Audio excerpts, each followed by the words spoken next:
Front and center tonight is truthfulness on the part of both candidates. Mika referenced it. There's so many examples for both candidates of things they said. I know you think she doesn't tell the truth, but I'm asking about your candidate. One simple thing. He said Lester Holt was a Democrat. Lester Holt is a Republican.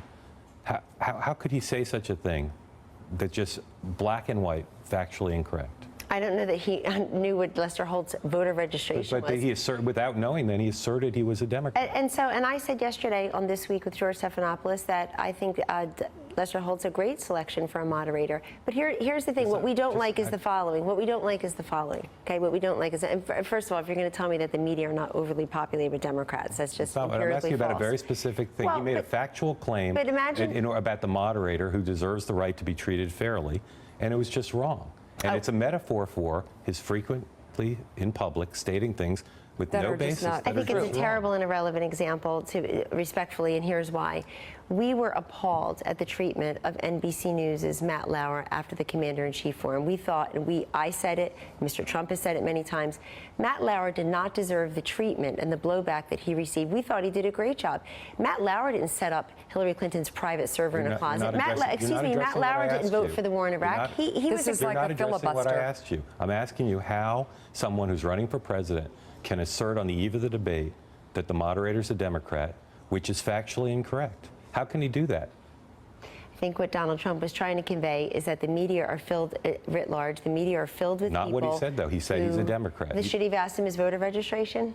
We shouldn't have asserted. He didn't say, I don't know what he is, but I think he's biased. He said he's a Democrat. The thing that concerns us is not the moderators themselves who have been selected by the commission, because they will be seen as fair and even-handed. What bothers us, Mark, is the very public and very coordinated attempt to game the refs. I mean, the idea that Jem Palmieri, Robbie Mook, and others, really smart people, I respect them as colleagues across the aisle, the idea that they are out there publicly telling the media, this is what you should be doing, this is what you should be doing. Do you consider yourself an adjunct of the Clinton campaign? Because they sure the hell do. And it's irresponsible of them to be telling the media, through Twitter, through the back of the plane comments last week, that here's your job. If you don't fact check Donald Trump, the bar is lower. Some of them even suggesting that the questions would be tougher on her because of sexism. Seriously? You've been Secretary of State, you've been First Lady, and again, you've been a U.S. Senator. Not only are they playing the refs during, they have now taken this to a whole new level. Right. They are already suggesting she's going to lose the debate and telling people how they need to respond after the debate. It's terrible. I don't understand what that has to do with Mark's question. Mark, no. If you're us, you're frustrated about media coverage. We really are. We're not. We're asking why he lied about Lester Holt. He didn't lie. He just said that he's... I think he did.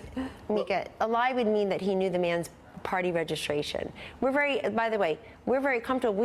Each campaign had a right to object to certain moderators. So as president, would he say things that are false without knowing the truth? We need to get to John Heilman, and I'm not pushing this along, but we're running out of time. You've had about 5 minutes on this, and go ahead, give me a quick answer, and then let's go to John Heilman. We can make the whole thing about this if we want to. What I would ask you all to do is start looking at the Twitter feeds of, quote, objective reporters, particularly our embeds.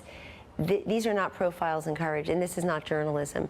There are people who cover our campaign who actually just slander our candidate on Twitter. 92% of one of them, I have them all on my desk, we've printed them all out. 92% of at least 2 of our embeds tweets are negative towards Donald Trump. Why are they on our campaign plan? Why are they covering our campaign if they can't say, hey, look at this crowd look at the RSVPs of 32,000 people in Fort Myers, Florida last Monday, and the place only held 8,500.